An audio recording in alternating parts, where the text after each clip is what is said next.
Hey guys, this is AF Nino here, and in this video I'm going to talk about not gameplay footage, but I'm going to talk about what's upcoming for next F1 season in 2013, which is due to start in over 3 months time.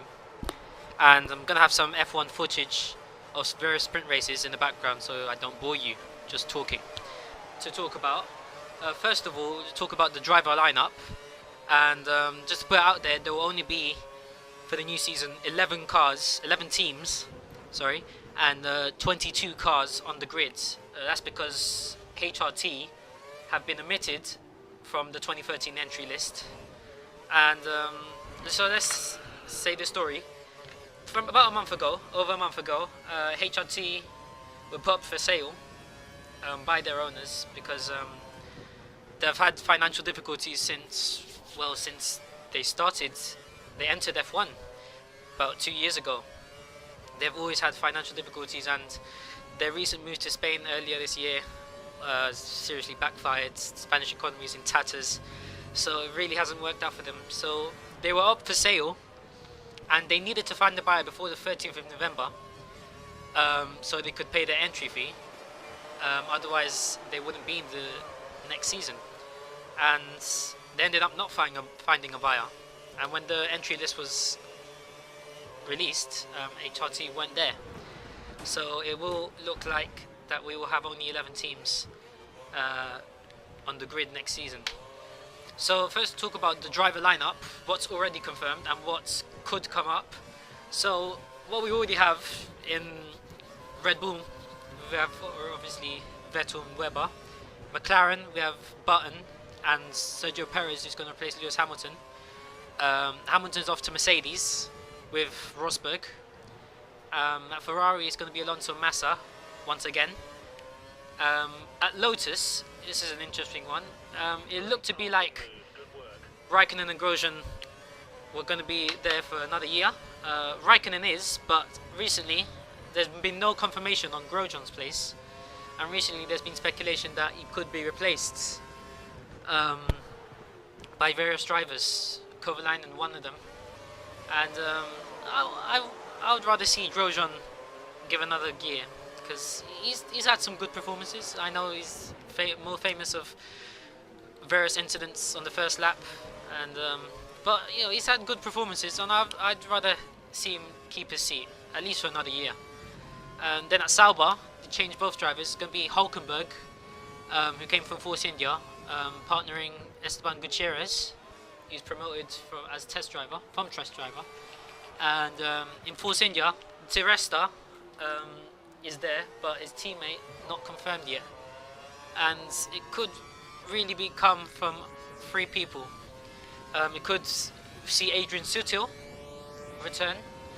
I don't think that's going to happen, as much as I'd like it to happen. We could see Kovalainen go up there. Kovalainen's been linked with many higher teams because I think he's been wasted at Caterham, and but it doesn't look like he's going to get a seat at a higher team. And I think the most likely thing is going to be Force India's test driver, Jules Bianchi, is going to be promoted, and I'd like to see that because I've seen him in testing, and he's a talented driver, and I'd like to see him in the seat next year. And for Williams, Maldonado's there, and replacing Senna's the test driver Valtteri Bottas, and he looks he's finished as well, so we might see a new Raikkonen there at Williams, and I hope he does well for next season. At Toro Rosso, they're going to keep Verne and Ricciardo. At Caterham, no clue who their 2 drivers are. Kovalainen, I think, is going to stay on for another year, and it's going to be Pick. Charles Pic is confirmed there, and his teammate we don't know yet. So we'll have to see. And at Marussia, it's going to be Timo Glock, and this second driver not confirmed yet. It will probably be most likely Max Chilton, their test driver. I would love it to be Max Chilton. He deserves a seat there. So that's the probable driver lineup. And so new regulations for next season. The most recent one is the DRS, usage is going to be limited now for practice and qualifying, because last season it was you could use DRS anytime from practice and qualifying anywhere, and but only in the race you can only use it at as a designated area if you were 1 second behind the car in front. Now they're going to apply that regulation through the whole weekend, but they could apply 2 DRS zones in every track, and I'll probably release a video showing where they'll put those DRS zones. And lastly, let's talk about apparently there's going to be another European track added onto the calendar, because it was initially going to be 20, like the last season that just passed, 20 Grand Prix, but the circuit, the Grand Prix of America, sorry, which is going to be staged at New Jersey, has been postponed for a year. It's going to be actually make its debut in 2014.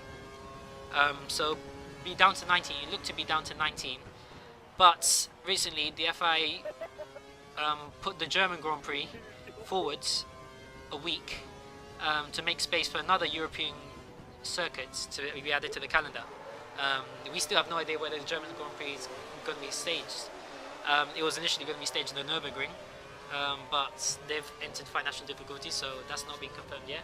So let's talk about which European circuit would most likely be there. So the most likely circuit that will be put on there, and I've seen on Twitter, is the Turkish circuit. The Turkish Grand Prix could return, and it's a very popular circuit. I really liked racing that in F1 2011 and 2010. It was a really great circuit to race at. However, the Turkish government has recently said that if it was to return to the calendar, they would not fund the event.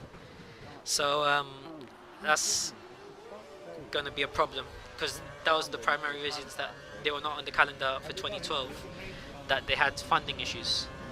And so we'll see how that pans out. Another circuit that could be added on, and I've seen on Twitter that many people want this circuit, is the A1 ring in Austria, which is now called the Red Bull ring, which was last in the calendar, I think it was 2003, and it's a nice track. I've not had any experience in that in F1 games. It's been a long time ago, so it'll be a challenging track to race at. I've seen historic footage on the track, and it's a nice track. I would love the track to be on the calendar, so we'll see. And another circuit that was initially, you know, probable, it was likely to be on the calendar, but now it's off the list. Surely now is a return to France, a return to Magny-Cours. Throughout the 2012 season, there had been rumours that it was gonna return to the calendar for 2013, and but Ecclestone had been opposed for the French Grand Prix to return to Magny-Cours. I don't know why, but most recently, I think a few days ago, the French organisers said that the deal was off, so that's not going to happen. Any other circuits that I would like to be added, European-wise, other than Turkey and Austria? I might fancy Imola returning. It was a nice circuit. Unfortunately, it's most remembered for when where Ayrton Senna was killed in '94, and it was a real talk of safety. Probably that's why they removed it from the calendar 6 years ago. I would like to see it return. It was a nice circuit, and so yeah, I think Imola is the only circuit that I would like that is in Europe. So yeah, Valencia's off. Valencia's been off the circuit because the actual European Grand Prix, the name European Grand Prix, has been discontinued. So Valencia won't be on the calendar next year. I wouldn't mind having Valencia on the calendar next year, but we'll see. It'll probably be either Turkey or Austria. So that's it for the F1 talk. Hope I haven't bored you.